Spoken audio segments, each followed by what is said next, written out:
Model اور singer Ayan علی کے چپتے ہوئے سوال، ویلاگر عمران ریاض کی گرفتاری کو اپنے ساتھ جوڑنے پر جم کر مخالفین کی کلاس لے لی۔ ہوا کچھ یوں کہ سوشل میڈیا پر ایان علی اور عمران ریاض کی دو تصاویر، ایک نہیں دو پاکستان کے نام سے پوسٹ کی گئیں، جس میں تاثر یہ دیا گیا کہ ایان علی کو جیل میں خاص رعایت دی گئی تھی، جس پر ایان علی نے تڑک کر جواب دیا کہ جی ہاں، ایک نہیں دو پاکستان، ایک ایان علی جیسی خواتین کا جو 4 ماہ ڈیڈ سیل میں کاٹ کر ذہنی، جسمانی اور صنفی تشدد سہ کر اور درجن بھر جعلی مقدمات قائم کروا کر بھی مسکراتی رہی کہ کوئی کمزور نہ جانے، اور دوسرے عمران ریاض جو 12 گھنٹے میں ہی سوکھ گئے۔ ایان علی نے ٹویٹر پر سلسلہ وار ٹویٹ کرتے ہوئے کئی سوال بھی اٹھائے۔ عمران ریاض کی تصویر پر ان کا تبصرہ یہی تھا کہ ابھی تو جیل کی صورت دیکھی نہیں ہے اور یہ حال ہے کہ کاٹو تو لہو نہیں، اگر جیل چلے گئے تو کیا حال ہوگا۔ ایان علی کے مطابق کل تک عمران ریاض عدالتوں کو بے حس و بے جان کہتے تھے۔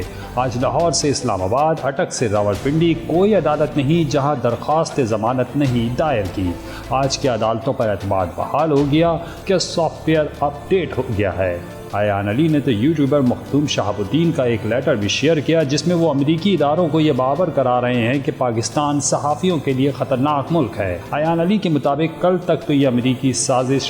سازش کا راگ الاپتے نہیں تھکتے تھے، آج امریکہ کو بھی یہ خط لکھ دیا کہ خدا کا واسطہ ہے مجھے بچاؤ۔ اب امریکہ کے پاؤں پڑنے میں کوئی آر محسوس نہیں ہوتی، کوئی غلامی محسوس نہیں ہوتی، کوئی ڈر محسوس نہیں ہوتا کہ یہ امریکی مدد،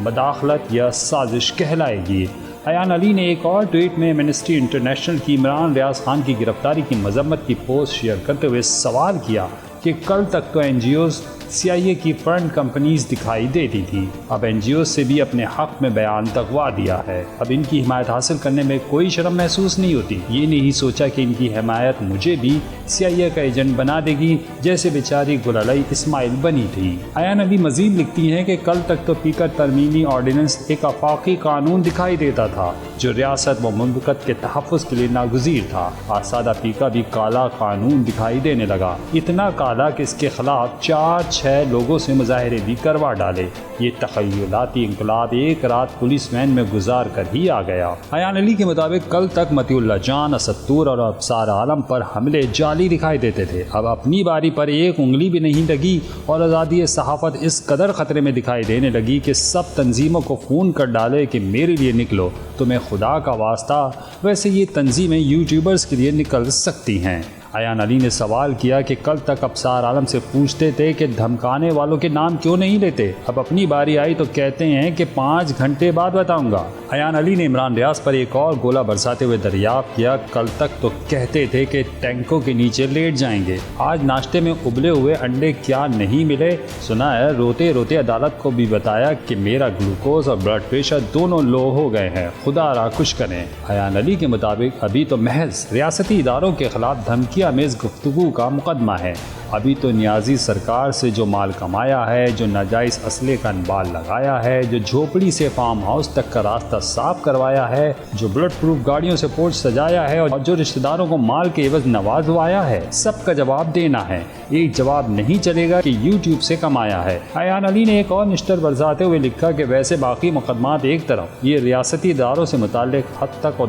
دھمکی آمیز گفتگو کا مقدمہ بھی اگر صحیح سے چل جائے تو یہ عمران ریاض بقیہ ماندہ عمر جیل میں گزاریں گے، اور تب بھی پاکستان کا شکریہ ادا کریں، کیونکہ سعودی عرب، امارات یا قطر میں ہوتے تو سیدھے پھانسی ہوتی۔ ایان علی کا کہنا ہے کہ اگر رتی برابر بھی حب الوطنی دل میں ہوتی تو امریکہ یا برطانیہ کو خط نہ لکھے جاتے، ان کی طرح مقدمات کا سامنا کیا جاتا۔ ایان علی کہتی ہیں کہ جب وہ بدترین ہراسگی کا سامنا کر کے جیل سے باہر آئیں تو کئی چینلز انٹرویوز کے خواہش مند تھے، بھاری معاوضے کی پیشکش ہوئی، لیکن 2 وجوہات کی بنا پر اسے قبول نہیں کیا۔ ایک تو پاکستانی خاتون یعنی خود کو کمزور دکھانے کی خواہش نہیں تھی۔ ایان علی نے خود مقدمات کا ڈٹ کا مقابلہ کر کے دوسری خواتین کے لیے مثال قائم کرنے کی روش دی ہے۔ پھر دنیا کو ایان علی ایسا نہیں دکھانا چاہتی تھیں کہ پاکستان خطرناک ہے، بلکہ وہ کہتی ہیں کہ یہ ہمارا ملک ہے جس نے بہت کچھ دیا، ایسے ملک کو دنیا میں بھلا کیسے تماشا بنایا جا سکتا تھا۔